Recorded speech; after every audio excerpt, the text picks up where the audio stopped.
Doctor Sachin Raj అత్యాధునిక world class physiotherapy treatment తో అన్ని రకాల నొప్పులకు శాశ్వత పరిష్కారం. Hi, welcome to our channel. ఈరోజు మనతో పాటు ఉన్నారు భారతీ శంకరపీఠ వ్యవస్థాపకులు శ్రీ అన్నవరపు తిరుపతి మూర్తి అవధాని గారు. నమస్కారం గురువు గారు. ఓం శ్రీ మహాగణాధిపతయే నమః.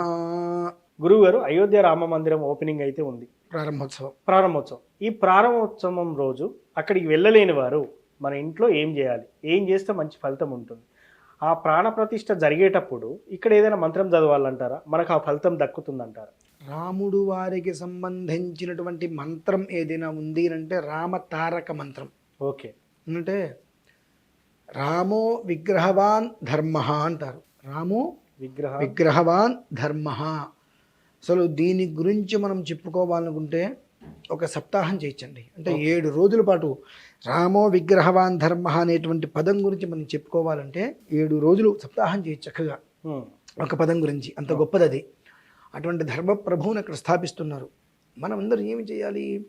ఈ రామాయణానికి మూల పురుషుడు వాల్మీకి, ఆయన రచించిందే కదా. ఆయన ఏ మంత్రాన్ని జపం చేశారు?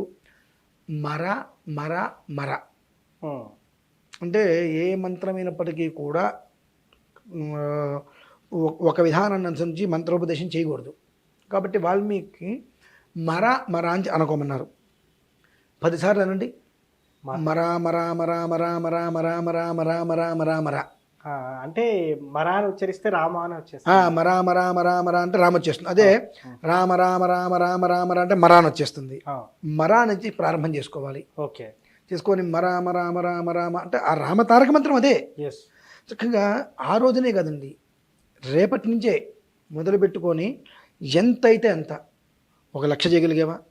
1 కోటి చేయగలిగేవా? చేసుకో. 22వ తారీఖు రోజునాడు ఏదైతే రాముడి వారి విగ్రహ ప్రతిష్ఠ జరుగుతుందో ఆ రోజు మనందరము కూడా హైందవ ధర్మాన్ని పాటిస్తున్నాము అనేటువంటిది వెలుగెత్తి చూపించేటువంటి చాలా అద్భుతమైన సుదినంగా భావించుకొని కాషాయం జెండా ప్రతి ఇంటి మీద పెట్టుకొని దాని మీద రామ జై శ్రీరామ్ అనేటువంటిది వేయించుకొని ఒక తారక మంత్రంతో ఆ జెండా కనుక పాతినట్లయితే దేశం మొత్తం రెపరెపలాడుతూ ఉంటుందండి.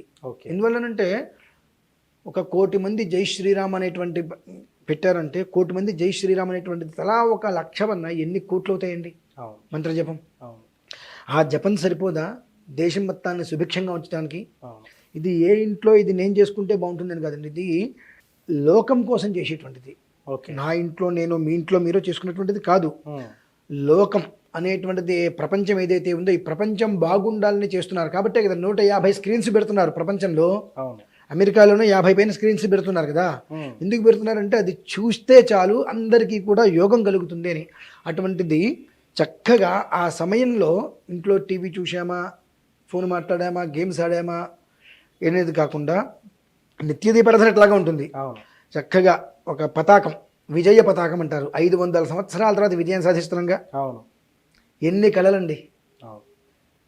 కాబట్టి ఒక విజయ పతాకాన్ని ఇంటి ముందు ఎగురవేసి చక్కగా ఆ మరా మరా మరా మరా ఆ రామ శబ్దాన్ని పారాయణ చేసుకుంటూ, ఇంకా ఓపిక ఉంది, చరితం రఘునాథస్య శతకోటి ప్రవిస్తరం ఏకైకమక్షరం ప్రోక్తం మహాపాతకనాశనం.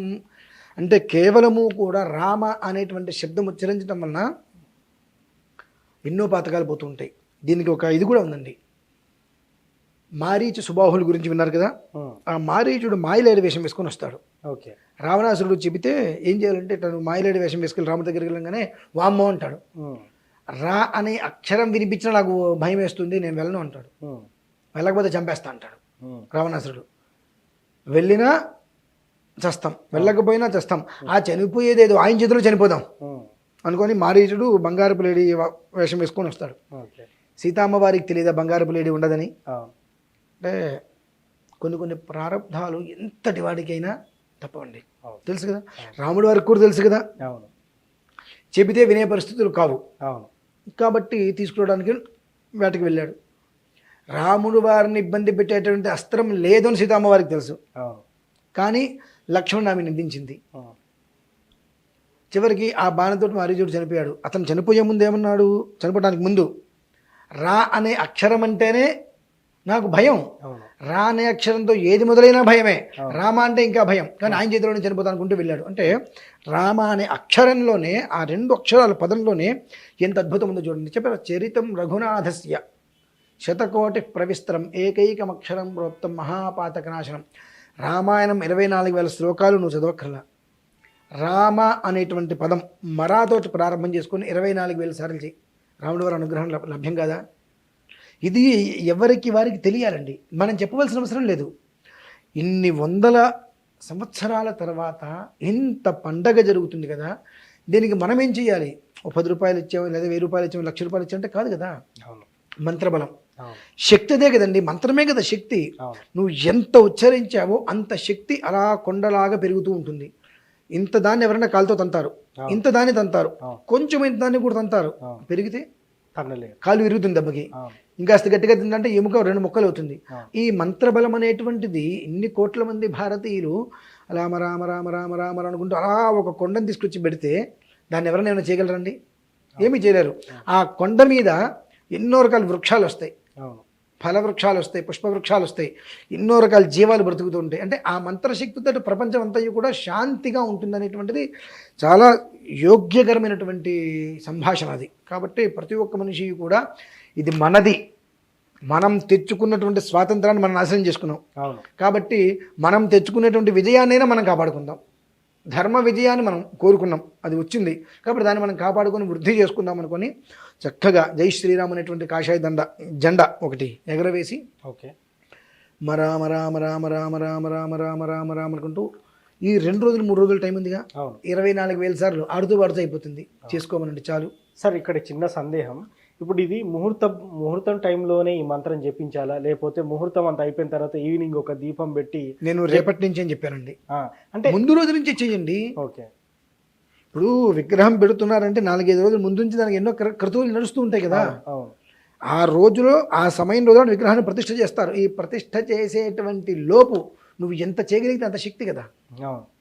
ప్రతిష్ఠ చేసేప్పుడు యంత్రం పెడతాం, ఆ యంత్రానికి శక్తి, ఆ యంత్రానికి శక్తి రావాలి అంటే ఆ రామతారక మంత్రం ఎన్ని కోట్లయితే మనం చేస్తామో అంత శక్తి కూడా అందులోకి వెళ్ళిపోతుంది కదా, అది ప్రజ్వలిల్లుతుంది. అదే కదా కావాల్సింది.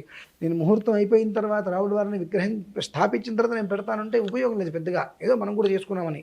ముందు చేసేటువంటి దానికి తర్వాత చేసేటువంటి దానికి చాలా తేడా ఉంటుందండి. ఇప్పుడు ఇది 24,000 సార్లు జపించాలంటారు. చాలా మంది 1,00,000 అంటారు, మీరేమో 24,000 అంటారు. దీనికి 24,000 శ్లోకాలు రామాయణం. ఓకే. అందుకని కనీసం 24,000 సార్లు చేయమంటున్నా. 1,00,000 చేయండి అంటే మేము చేస్తామంటారు, చేయలేరు, చెయ్యరు. అది సాధ్యం కాదు. సాధ్యం కావడం పెద్ద కష్టమేం కాదండి, సాధ్యమే. కానీ ఏంటంటే ఎవరికి వాళ్ళకి 3 గంటలు సినిమా చూస్తాం కానీ వెళ్ళి మనం ఇందులో మాత్రం కూర్చుని 3 గంటలు జపం చెయ్యం. కాబట్టి 2 రోజుల సమయం తీసుకొని 24,000 చేయండి. కనీసం రామాయణం చదివిన పుణ్యమైనా వస్తుంది. రామాయణం 24,000 శ్లోకాలు ఎట్లాగో మనం చేయలేం, సుందరకాండ 64 స్వర్గాలు మనం చెప్తున్నాం ఎట్లాగో. కాబట్టి కనీసం మరా అనేటువంటిది 24,000 సార్లు చేసినా ఆ యోగమే విరండి. అది సూపర్ సార్. నిజంగా ఆ ముహూర్తం టైంలో కాకుండా ఈ రోజు నుంచే మీరు ఈ మంత్రం చదవడం మొదలు పెట్టండి అని చెప్పి చాలా చక్కగా చెప్పారు. Thank you very much. చూశారు కదా, ప్రతిష్ట రోజున చదవాల్సిన మంత్రం ఏదైనా ఉందా అంటే గురువు గారు రామతారక మంత్రం అయితే చెప్పారు.